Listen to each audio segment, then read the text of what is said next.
அஸ்ஸலாமு அலைக்கும். போன வீடியோவோட தொடர்ச்சியாக இந்த ஸ்டிச்சிங் வீடியோ நம்ம பார்க்கலாம். முதல்ல நான் கையை மடித்து தச்சுக்கிறேன், ஓகேவா?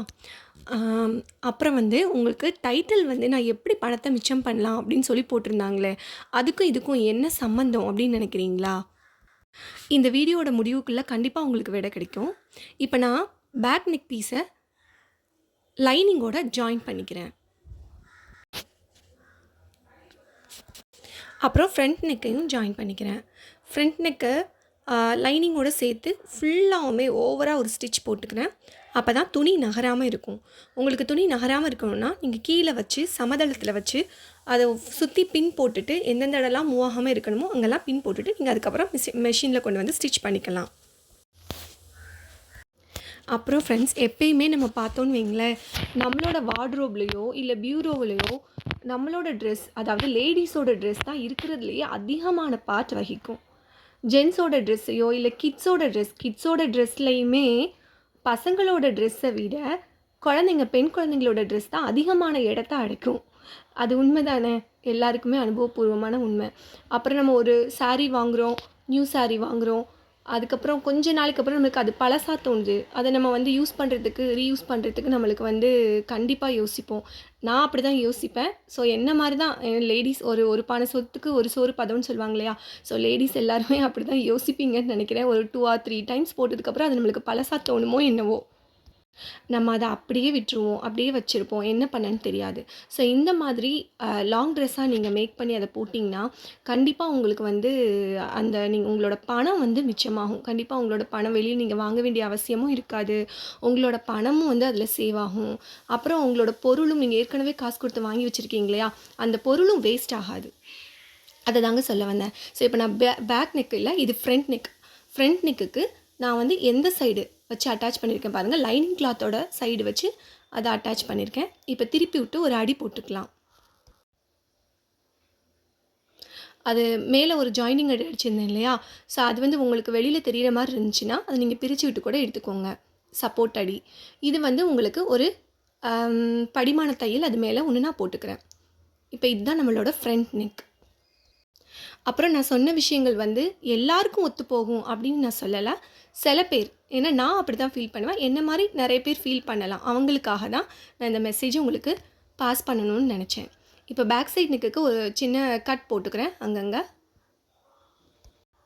அப்போ தான் அதை நம்ம திருப்பும்போது நம்மளுக்கு அந்த கர்வ் லைன் கரெக்டாக கிடைக்கும். இப்போ ரெண்டையும் எப்படி வச்சு ஜாயின் பண்ணுறேன்னு பாருங்கள். ஸோ இப்படி நம்ம ஜாயின் பண்ணோம் அப்படின்னா நம்மளுக்கு அந்த ஷோல்டரில் போட்டிருக்க அந்த ஸ்டிச் வெளியில் தெரியாது. ஒரே சைடாக நம்ம வச்சு ஃப்ரண்ட் லைனையும், அதாவது மேல் துணி பக்கம், உள் துணி பக்கம் வச்சு நம்ம ஜாயின் பண்ணோன்னா கண்டிப்பாக ஷோல்டர் லைன் வெளியில் தெரியாது. இப்போ சுற்றி ஒரு ஓவர் ஸ்டிச் போட்டுக்கலாம். இன்னும் நாம் இந்த ஓல்டு சாரியை வச்சு என்னெல்லாம் பண்ணலாம் அப்படின்னு தொடர்ந்து வீடியோஸ் போஸ்ட் பண்ணியிருக்கேன். மறக்காமல் சேனலை சப்ஸ்கிரைப் பண்ணுங்கள், தொடர்ந்து இணைஞ்சிட்ருங்க. உங்களுக்கு கண்டிப்பாக யூஸ்ஃபுல்லான வீடியோஸ் எல்லாமே இதில் கிடைக்கும்.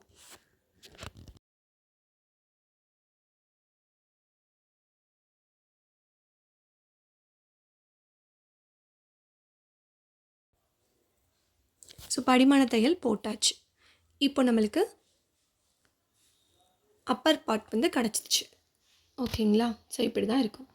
இப்போ நான் என்ன பண்ணுறேன், நம்ம கீழே ஸ்கர்ட் லைனுக்கு கட் பண்ணி வச்சுருந்தோம் இல்லையா மெயின் கிளாத்து, அந்த மெயின் கிளாத்தில் கொஞ்சம் அட்டாச்மெண்ட் இருந்துச்சுல்ல, அந்த மிஸ் ஆன இடத்துல அட்டாச்மெண்ட் போடுறதுக்காக கட் பண்ணி வச்சுருந்தோம் இல்லையா? ஸோ அதை நான் ஜாயின் பண்ணிக்கிறேன். ரெண்டு பக்கமே ஜாயின் பண்ணி ரெண்டுக்குமே ஒரு அமுக்கடி போட்டுக்கிறேன். இப்போ என்ன பண்ணுறேன்னா, ஸ்கர்ட்டோட லைனிங் பார்ட்டுக்கு அந்த ஓரத்தை மடித்து ஒரு தையல் போட்டுக்கிறேன். ரெண்டு பக்கத்தையுமே மடித்து தையல் போட்டுக்கிறேன்.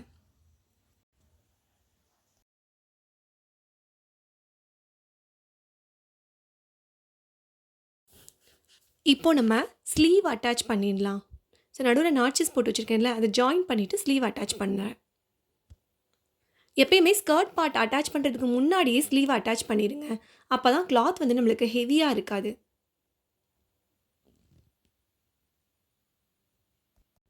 ஸ்கர்ட்டை முதல்ல அட்டாச் பண்ணோன்னா கிளாத்தை ஹெவி ஆகிடும் இல்லையா? ஸோ ஸ்லீவ் அட்டாச் பண்ணும்போது துணி இழுத்துகிட்டே போகும், நம்மளுக்கு ஸ்டிச்சஸ் கரெக்டாக வராது. அதுக்காக தாங்க சொன்னேன். ஸோ நான் இப்போ மேலே உள்ள பார்ட்டுக்கு நடுவில் ஒரு நாட்ச் போட்டுக்கிறேன். இது எதுக்குன்னா, நம்ம ஸ்கர்ட் பார்ட்டுக்கும் ஒரு நாட்ச் போட்டிருந்தோம் இல்லையா? 2யும் ஜாயின் பண்ணி நடுவில் ஒரு பின் போட்டுட்டு நம்ம தைச்சோம் அப்படின்னா, நம்மளுக்கு வந்து அந்த வேஸ்ட் லைனில் ஜாயிண்டிங்கில் எந்த ஒரு ஏற்ற இறக்கமும் வராது.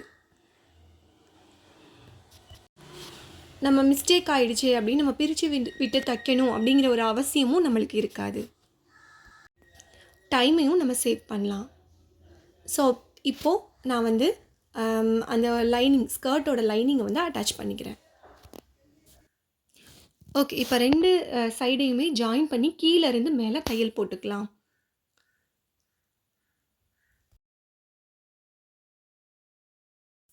இப்போ நான் ஓரத்தில் ஜிக்ஸாக் ஸ்டிச் போட்டுட்ருக்கேன். நீங்கள் மடித்து விட்டு தைச்சாலுமே ரொம்பவே அழகாக இருக்கும். ஓகே, இது கிட்டத்தட்ட முடிய போகுது.